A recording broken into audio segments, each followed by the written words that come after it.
Is 4th of August and I welcome you all to the Hindu newspaper analysis discussion. Guys, in the today's video, we'll discuss the entire analysis of the Hindu newspaper. We'll take all the articles along with the background as well as the way forward. And I would also like to tell you that you can download the explainer notes of this session from the Telegram channel.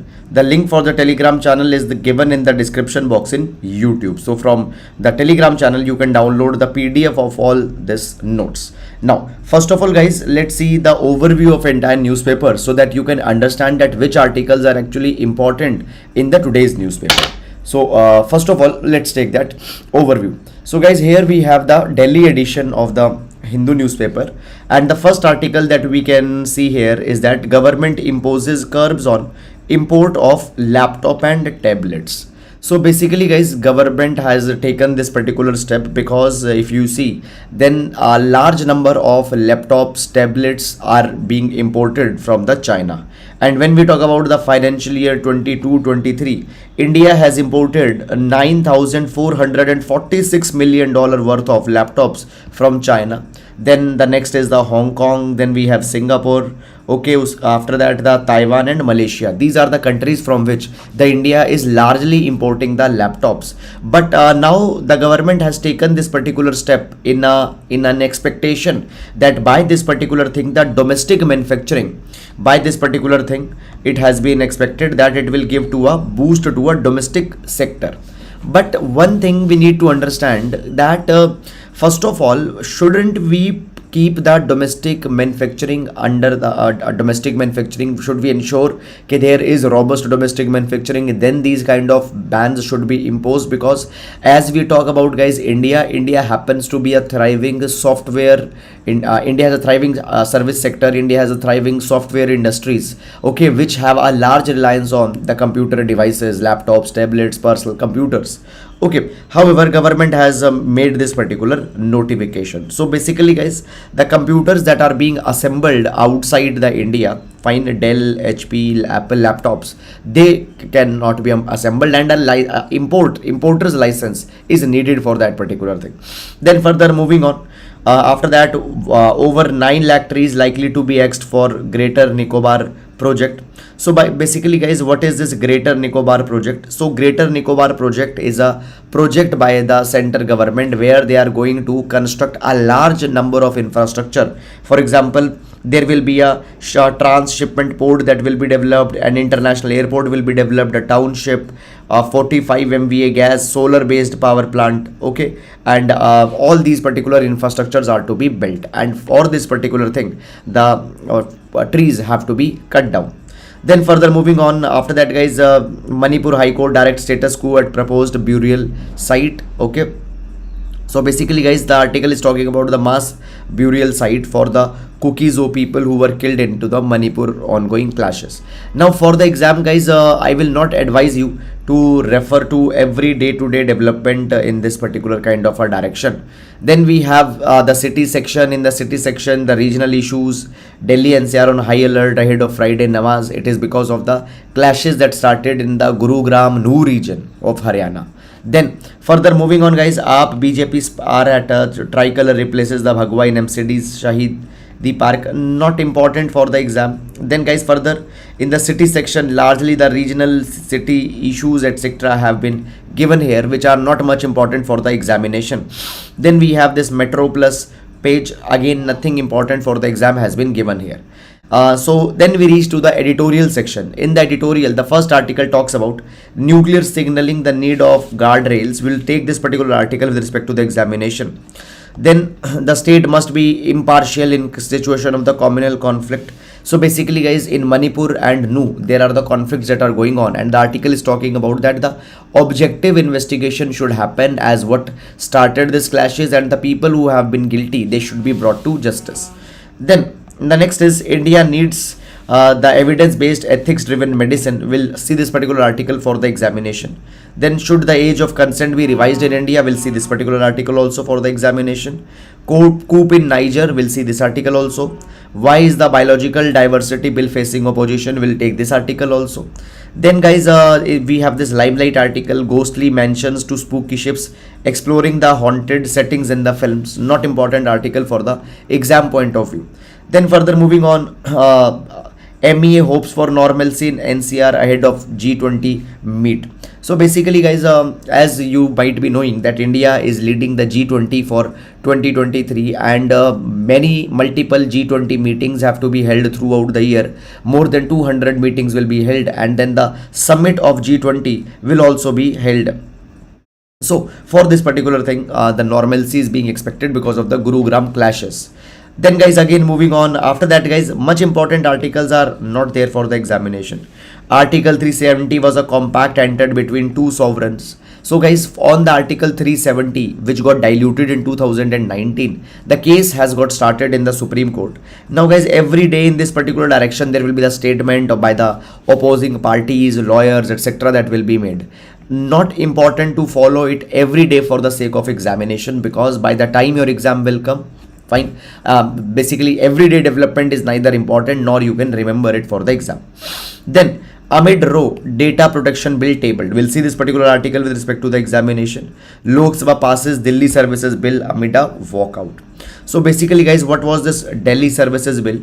So I have told you, I think at least 13-14 times already, but we'll discuss it again also. So basically Delhi service bill, by this particular bill, there was the National Capital Civil Service Authority that was created. This authority will have 3 officers, 2 senior IAS officers will be there, and 1 chief minister will be there. They will be deciding the postings, disciplinary matters of the bureaucrats, civil servants in Delhi. Now, point is that the decision can be taken by the majority. It means that the two of the appointed officers, they can overrule the elected chief minister if they want, and finally the ultimate power will be with the LG, that is the lieutenant governor. Now it goes again the Supreme Court judgment, which very clearly said that the services should be the matter of the Council of Minister as well as the Delhi government and not of any other person. But by this they have went against this Supreme Court judgment. Moving on guys, after that India summons German envoy to press Ariha's case. So yesterday also we have seen this particular issue. So baby Ariha is a 2-year-old child. She is a 2-year-old child who was taken by the German authorities in the custody. Now it is because they were said that the parents were not keeping the child in good condition. They have assaulted the child. Because of these particular things, the authorities have taken back the child, and now it is a lot of time that the child is living with the German authorities itself. So the MPs, many of the MPs even from the opposition party, they have come together and asked Germany that the child should be sent back. We have seen multiple such kind of cases that have happened in the past also. There was a case of there was a case in Norway on which there was a recent movie, Norway versus Mrs. Banerjee, that was released. Okay, I might not be pronouncing the name of the movie correct, but that movie was of Rani Mukherjee, in which it was shown that how the Norway authorities, the child welfare authorities of Norway, took the children back because according to them the parents were not taking good care of them. Now it might often become the reason for, there are often the cultural differences that are there. In India, child rearing is different. In Norway, US, child rearing are different. Okay, then further moving on. Sir, Supreme Court judgment is final judgment. How can they overhaul it? That happens sometimes. Endangered Himalayan vulture bred in captivity for the first time in India. We'll see this particular article for the examination. Pakistan approves signing of security pact with US. Coup backers rally Niger. Already there is an article on Niger. We'll take it. Then guys, after that, service PMI hit 13-year high in July. Then there are the corporate trends that are given here. Fine, these corporate trends are not important for the examination. One thing guys, I want to tell you very clearly guys, see this particular thing. For example, purchasing manager index, PMI, every month's export import data, etc. Not very much important for the examination. Why? Because guys, this particular data changes every month. You need to know about the state of Indian economy that is going on. For that, some new government scheme that is if announced, for example, Vivad Se Vishwas scheme we covered in the yesterday's article.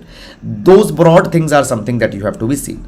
And then guys, after that we have the sports page, and again on the science page today there is article of the lactose intolerance. What is lactose intolerance? Some people cannot digest the milk or milk products properly, so the article is talking about that what are the symptoms of the lactose intolerance, avoid the milk, it is not dangerous, and all such kind of things. I have read the entire article, but UPSC relevant substance is not given in this particular article for the exam point of view. And this is all about the newspaper for today. So guys, now we'll discuss all the relevant articles one by one in the detail, and let's start with that.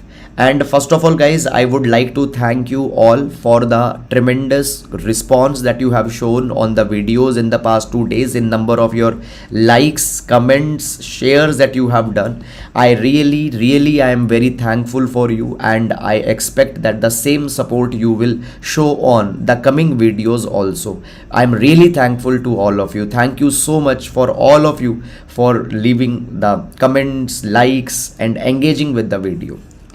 Now, starting up, we'll start with the GS quotation. And in GS quotation, we take the quotations so that we can complement it with the GS paper number 1, 2, 3, and 4. So today we'll take the quotation from Farooq Abdullah. So Farooq Abdullah says that women need fair representation everywhere. It is not a matter of competition but of equality. It is not a matter of competition. I will also add one word, that it is also not the matter of compensation, or it is not a matter of charity. Rather, it is a matter of equality. Okay, so that is now we can use this particular idea with respect to the GS paper number 2, issues related to the women. And if we give women representation equally everywhere, we can also take benefit of their genius. We can also take benefit of their point of view. Their concerns can also be raised up. So this is about it. And guys, one more thing I want to tell you, that because we don't give proper representation to the women, the labor force participation rate in India stands at 25.1% according to the periodic labor force survey. And according to UN Women, it has been provided that if we add women's contribution to the if we give the proper economic opportunities to the women, they can add more than 3.5% to the GDP of India in the short term. So therefore the women have to be given the equality in all the places: economic sphere, political sphere, social sphere.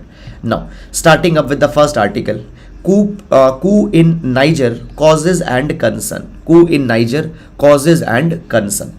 Now, first of all, guys, let's see on the map the location of the Niger. So basically, Niger is a country in Africa, and who are the neighbors of Niger? Here we have Algeria, then we have Libya, then we have Chad. Here we have the Nigeria, then we have Benin. Okay, after that we have Burkina Faso, and we have Mali. Okay, so these are the neighboring countries of the Niger.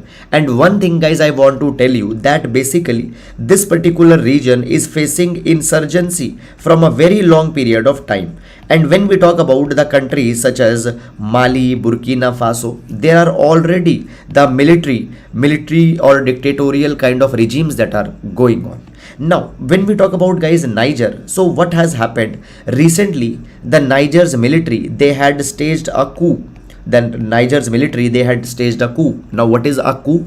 A coup is a phenomena in which the military replaces the government, okay, and takes over that. Myanmar, we have seen that the coup has taken up, where the National League for Democracy was replaced by the military of Myanmar. So in the Niger, the same coup has happened, and the president Mohammed Bazoum, he has been replaced by the Niger's presidential guard, head of the Niger's presidential guard, that is the Abdur Rahman Tichani. Okay, and now the military has proclaimed itself as the government. Now, what is the reason that the military has proclaimed as the government? It is because they say that there are the deteriorating security situation going on in the Mali.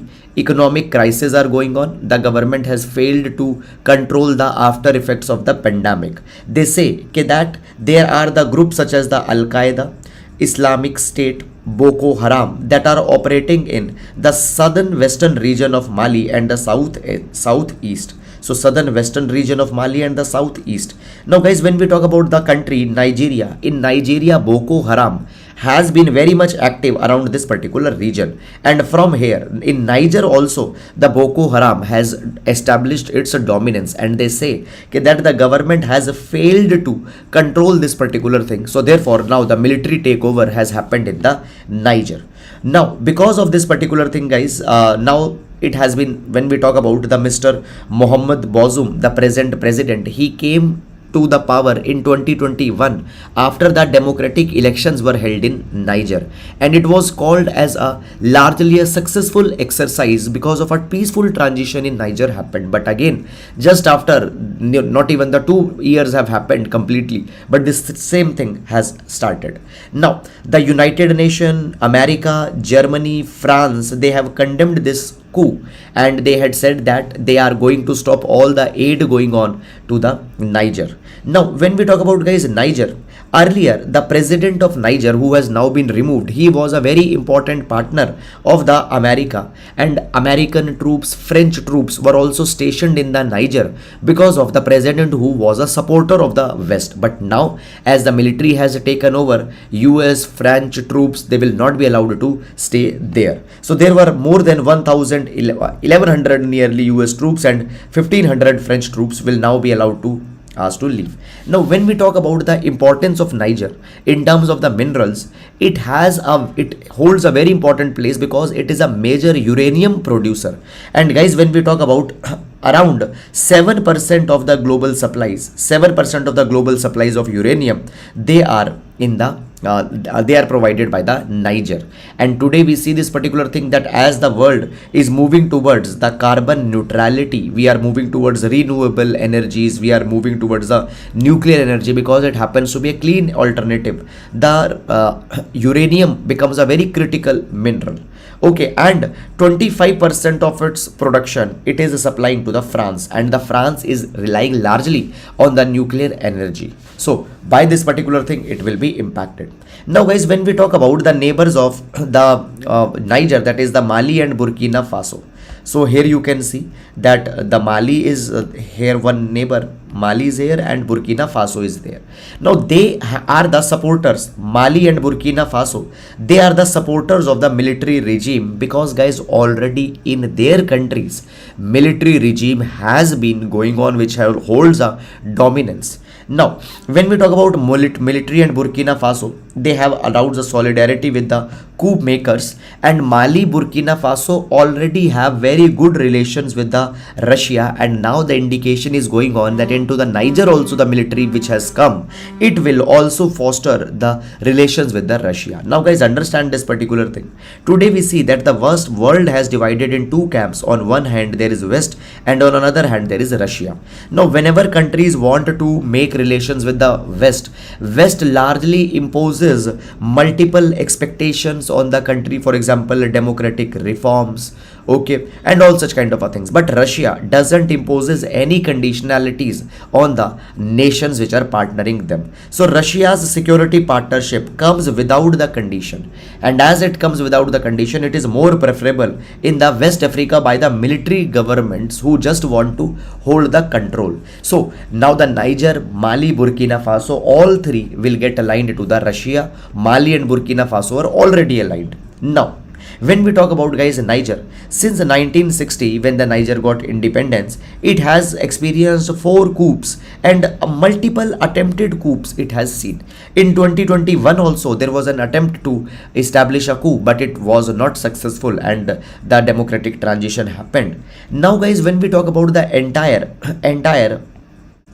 African region, particularly the sub-Saharan Africa, and particularly the region of Sahel, region of the northern Africa, when we talk about it, this region often sees multiple attempts of coups or instability. It is because the people are already frustrated. Governments have not been able to bring economic reforms. Government has not been able to bring political or social reforms. So people's frustration are already there. And these coups, they take the advantage of these frustration and say that because of the incompetent authorities, reform did not came, and we will now bring the reform.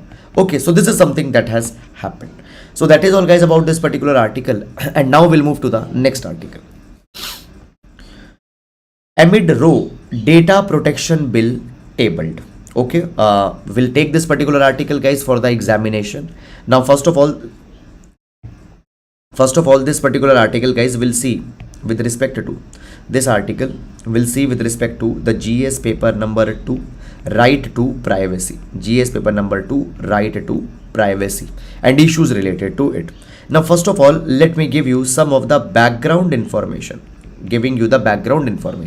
So basically, guys, what happened in 2017, Supreme Court came out with the Puttaswamy judgment, and in this Puttaswamy judgment, Supreme Court held that under the article number 21, right to privacy is also a fundamental right. Right to privacy is also a fundamental right. And in this Puttaswamy case, Supreme Court also directed the government that government has to come out with a specific law to protect the privacy of the people. Now, guys, after that particular thing, what happened? Government constituted B.N. Shri Krishna Committee. Government constituted B.N. Shri Krishna Committee, and it was given the task to recommend the data protection framework. It recommended a bill that has to be brought in order to protect the privacy of the people, to protect the private information of the people. Now, guys, this particular bill stayed in the parliament for 2 years, more than 2 years even. But what happened in 2022? This particular bill, that is the bill onto the personal data and protection bill, this bill was withdrawn from the parliament last year, 2022. Now what has happened? Government has introduced a new bill for the data protection, and this new bill has now been placed into the parliament. And this particular bill, its name is Digital Personal Data Protection Bill 2023. Okay, now I told you already that right to privacy was given as a fundamental right. So after the 6 years, this particular bill is actually coming in the parliament. Now, I have given you the entire details here in this particular handout, in this particular note. But actually, guys, this picture, this photograph that has been given, this infographic which has been given, very beautifully it has explained all the provisions of this particular bill. So I will also advise you that you take a screenshot of this particular picture, or you just download it from the Hindu. Now let's take the features one by one. Now, first of all, guys, it has imposed an obligation that the companies have to very clearly provide to user that what type of data is being collected by them, and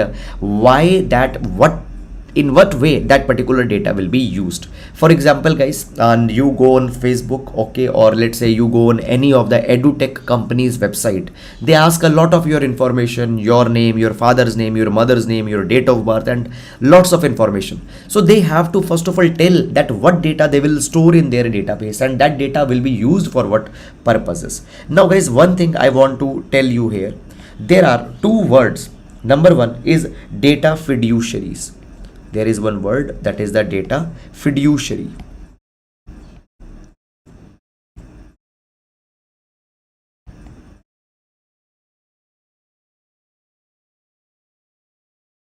Data fiduciaries, and other is the data principal.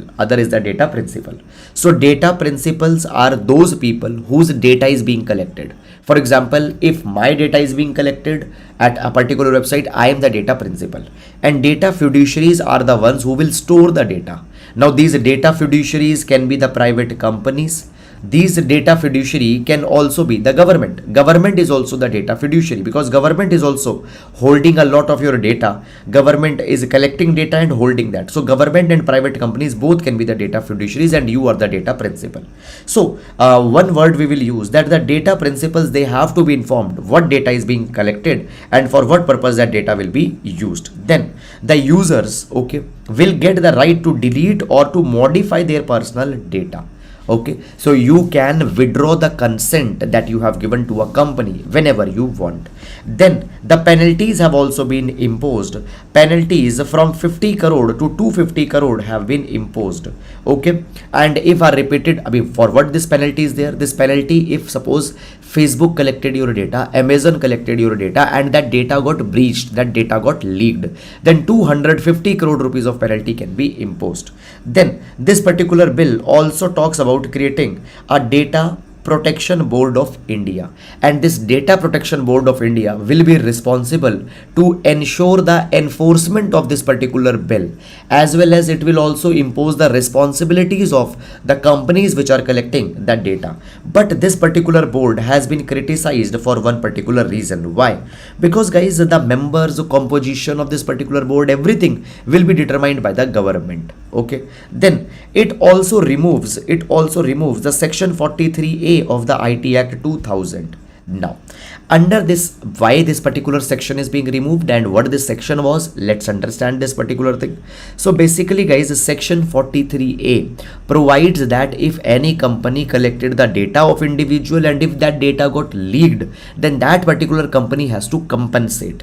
But that compensation earlier used to come through a judicial process, but often judicial process becomes very much slow. So now government will give that particular compensation. So therefore section 43A has been removed because it was talking about the judicial process. Then after that guys, other aspects of the implementation will be prescribed by the gazette document of the government that will be given. Then there are some other important provisions also that are there. For example, a lot of exemptions have been given for the state and for the state usage. For example, government state might be using your data for some important purposes. For example, for some national security purposes there or some other purposes there of national interest. They can use your data, they can process your data, and they don't need to take your permission. So personal data can be processed in the interest of sovereignty and the integrity of India or fulfilling the obligation under the law. Now guys, because of this particular thing, it has been said that the government gets a free hand. They will use your data and will never take any kind of a permission. So they get a free hand. A lot of big exemption has been given in this particular kind of a thing. So this is something that has come in this particular direction. Okay, and all these provisions I have written here also, which we have discussed in the above pictographic. I hope that you have understood it. And now moving to the next article. Why is the biological diversity bill facing opposition? Why is the biological diversity bill facing opposition? So this particular article guys will see with respect to the GS paper number 3, environment. Okay, now basically guys, recently the biological diversity amendment bill was passed in the parliament, and this particular bill, the purpose that the government has given, the purpose of this particular bill is to conserve the biodiversity, promote the sustainable use of biodiversity, and equitable sharing of the benefits that are arising from the biodiversity.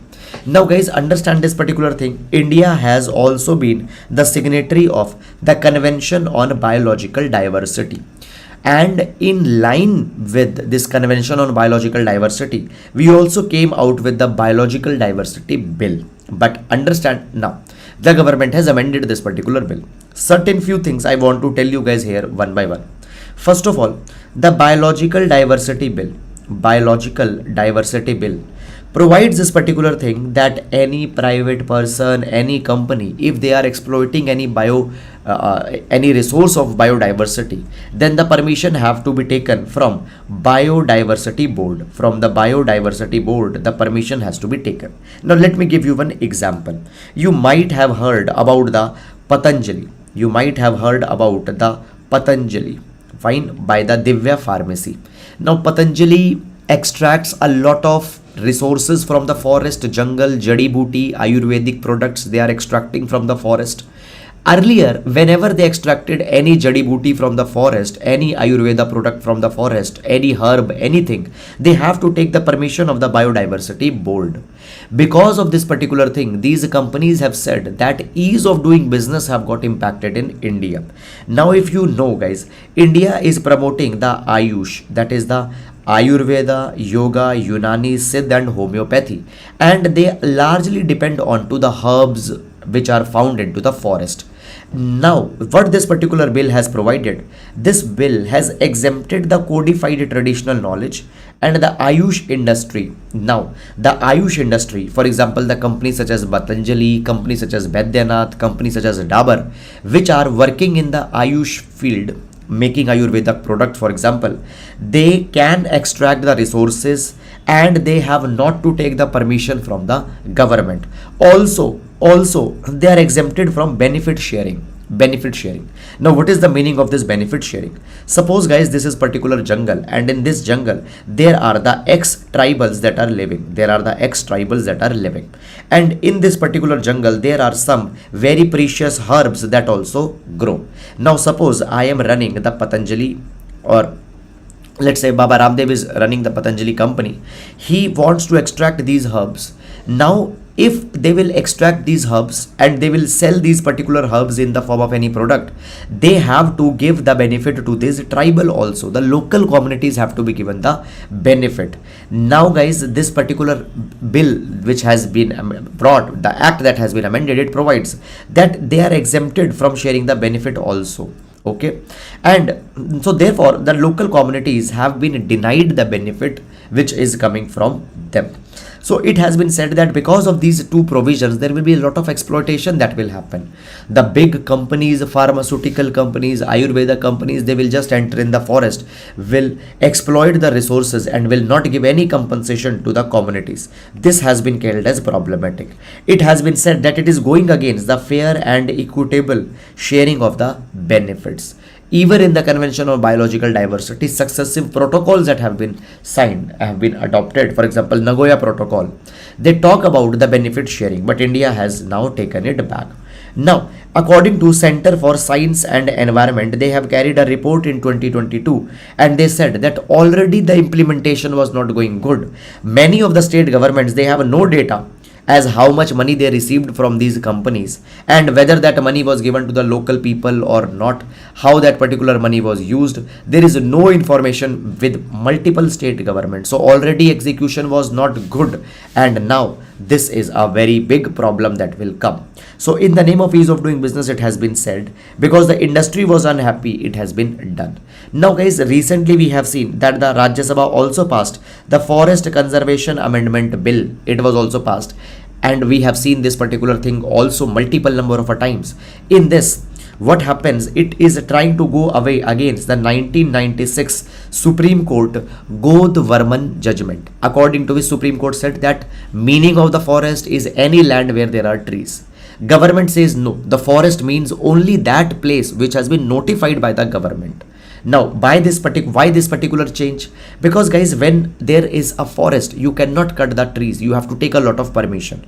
And Supreme Court expanded the definition of forest by saying every place where there is a tree is a forest. Supreme Court, now the government says that no, forests are only those which have been specified as the forest by the government.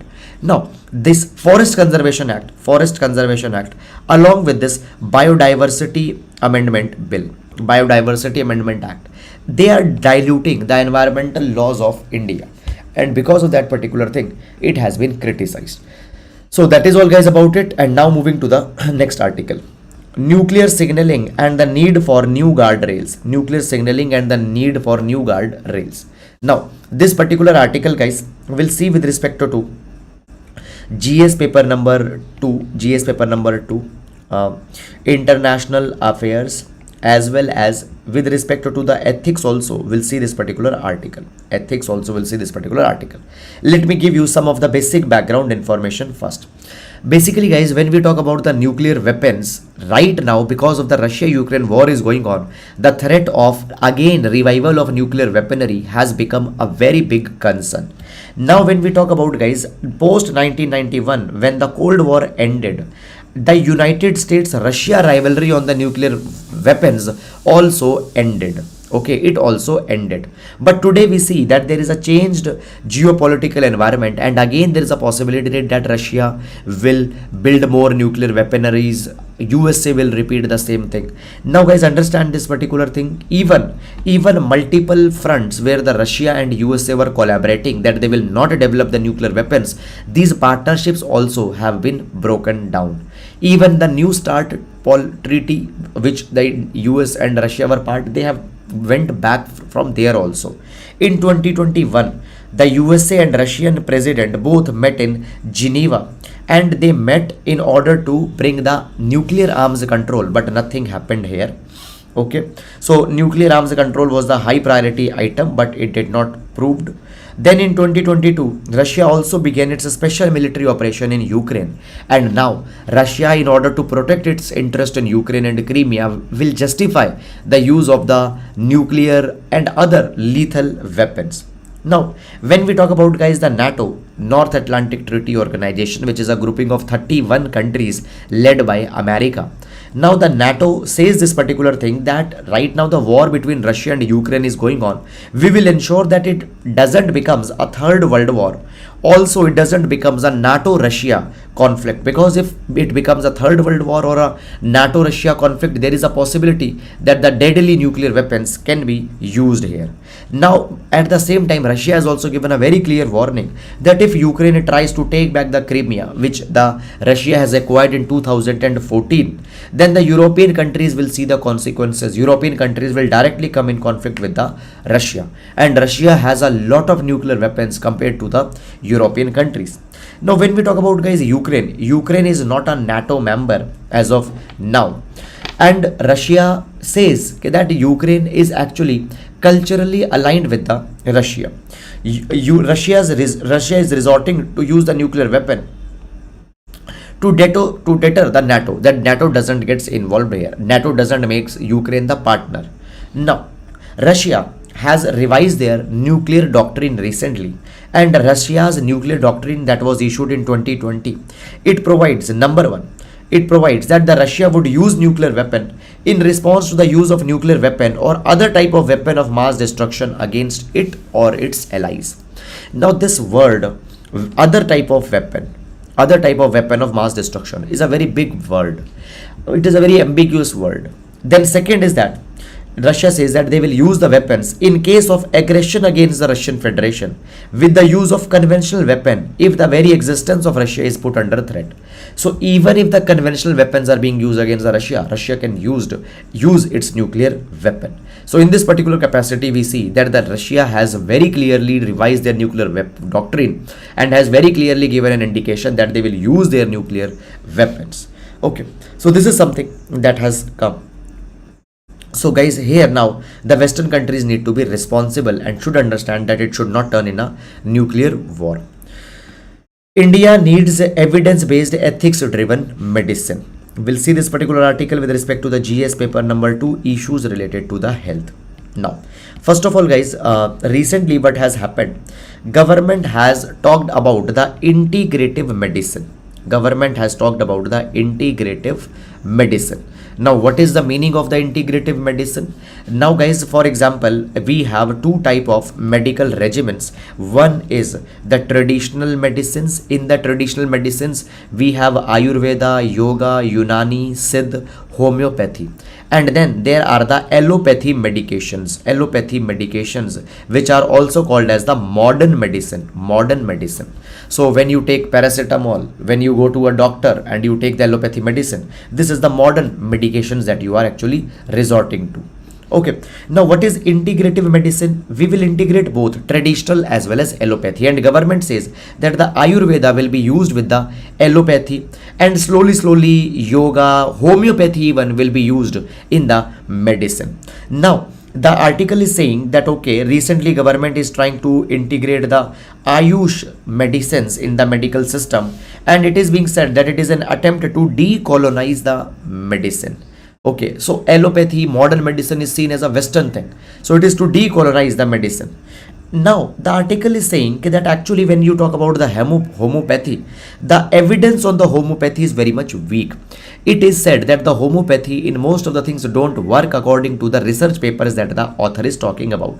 It says that according to the randomized control trial and as well as according to the Nuremberg salt test 1835, it has been said that the effect of the homeopathy medicine is just the fruit of imagination. It is a self-deception, it is a perceived opinion.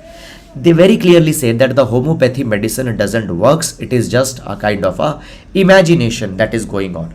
Then guys, in the last few years we have seen that in the last 2 decades most of the homeopathic trials that happened, they were not registered. There were very few trials that were registered. Okay, but unregistered trials, they show efficacy, registered trials don't show efficacy. So this article is again saying that okay, we still see okay, that the homeopathy might not be working. Moreover, it has also been said that there is a reporting bias in the homeopathy. Okay, even the problems that recovered at their own or that solved at their own, it will be said that it has only happened by the homeopathy. And even WHO had said that homeopathic medicines treatment should not be used in HIV, TB, malaria, flu, diarrhea, because it has said that homeopathy has no place here. So homeopathy is being said that it doesn't fulfills the standards, evidence-based approach, it doesn't fulfills. Okay, but people will say opposite. Fine. Homeopathy supporters, they will argue that the standards that are used in the homeopathy, they are actually evidence-based and they work on the holistic effect. They change your entire body. They work on the holistic effect. So supporters will say opposite. So who should be believed, who should not be believed? Moreover, it has been said that homeopathy, actually why you are promoting it is again not the indigenous medicine of India. It was introduced during the time of Britishers and largely the homeopathy is also the Western. So we should be very careful before adopting the homeopathy. This is the article which is talking about. Then the next article, should the age of consent be revised in India? Now this article will see with respect to GS paper number 2 issues related to the children related issues. Now guys, when we talk about the age of consent, what is the age of consent? Age of consent means at what age an individual give the consent for sexual intercourse. In India, according to the POCSO, that is the Protection of Children from Sexual Offences Act 2012, the age of consent is 18. It means that a person below the age of 18 cannot even give the consent for the sexual intercourse. Only a person of age of 18 can give the consent. Now guys, recently what has happened, a particular man was given a 10-year sentence. Why he was given a 10-year sentence? Because he has maintained a consensual sexual relationship with a minor girl, a girl below the age of 18 years. And Bombay High Court had said that a time has come, we need to reconsider the age of consent for sexual intercourse. Why? Because there are many other developments also that has happened. Basically guys, what is happening many a number of a times, the adolescents, for example the boy as well as girl in the age of 17-18 years, below the 18, let's say 17 years, they maintain the consensual sexual relations, and when the families of the girl get to know, they file a complaint against the boy under the POCSO. And always what will happen, the boy will be made as an accused and the girl will be made as a victim. Now you see this particular thing, POCSO is a gender neutral act. Why you are considering the boy as victim all the time, and why you why you considering boy as the accused all the time, and why you considering the girl as a victim? Moreover, in this, both are minors, both have made the consensual sexual activity, and both actually knew to a large extent that what they are doing. So by strictly putting the age of consent at 18, wrong type of people are wrong type of persecutions, wrong type of cases are being punished. It is said that the POCSO Act was to avoid the rape and sexual assault of the children. Consensual sexual activity was not to be punished. This was not the objective of this particular act. Moving on. Guys, further the article is talking about that there are the multiple perspectives of this particular debate. On one hand, people will say that we need to protect the children. Okay, and therefore these kind of activities are to be criminalized.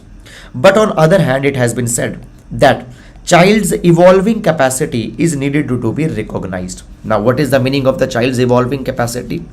Basically guys, every child is not same. You cannot say below the age of 18 every child is unaware of all the consequences of a romantic relationship that will happen. Some children get matured early, around the age of 14-15 years. They are well matured bodily, they also get matured mentally, also they get matured, and they know very clearly the implication of everything that they are going to do. So simply you treat that every person below the age of 18 is naive, they don't know anything.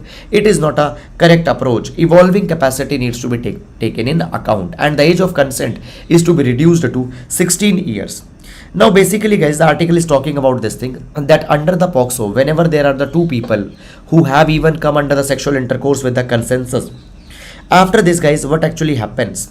The police files an FIR. Okay, and then the police interviews the boys and girl. Often when the police is interviewing the boys and girls, the girls might come under the pressure and might say that it might not be a consensual relationship, or they might not give actual testimonies. So it has been said that the first interview with the boy and the girl should be done by the social worker, and there is a provision of the two social workers in the special juvenile police unit, so they should do that particular thing, but it is not actually happening. Moreover, whenever the consensual sexual activity has happened, it is to be seen whether it was exploitative or non-exploitative. If it is non-exploitative, then the punishment should not be given. And when we talk about the age of consent, it was already 16 before the POCSO Act came. Now the article is saying that again this age is to be people are saying that the age is again should be reduced to the 16, because into the better information, now the adolescents have knowledge actually what they are doing. Okay, and even when they are giving the consent, they have knowledge about their consent also. So we should reduce it, and such kind of cases where the consensual activity was happened, we should not punish them. Endangered Himalayan vulture bred in captivity for the first time in India. We'll see this article with respect to the prelims examination. So basically guys, what has happened for the first time in India and the second time in the world, there is the captive breeding of the Himalayan vulture that has happened. It has happened into the Assam State Zoo in the Guwahati. Now when we talk about the Himalayan vulture, it has been categorized as the near threatened according to the International Union for Conservation of Nature IUCN Red List, and for the first time it's captive breeding. Captive breeding means breeding in a kind of an enclosed place. It has happened. Okay, one more time it has happened in the other country, that is the France. Okay, now guys, on the other hand, other vulture varieties are also being conserved. For example, white rumped vulture, slender billed vulture, and Indian vulture, all of them are critically endangered. They are also being bred in the captivity. So guys, just the status is important. Now when we talk about the vultures, vulture population is declining because of the diclofenac medicine that they consume. How they consume diclofenac? In the cattle, many number of times the diclofenac is used, and when the cattle dies, on their carcass, on their dead body, these vultures feed, and when they feed on these animals, they consume the diclofenac. Because of that, kidney failure happens in the vulture and they die. Now vultures are the natural scavengers, we have to protect them. And today the main practice question. Recently Parliament passed the Biodiversity Amendment Bill. Explain why is the Biodiversity Bill facing the opposition. Okay, this will be the GS paper number 2, GS paper number 3, 10 marker question. Fine, that is about it. Captive breeding is breeding in some closed place. Okay, so that is all guys about it. I hope you have understood it. Thank you so much.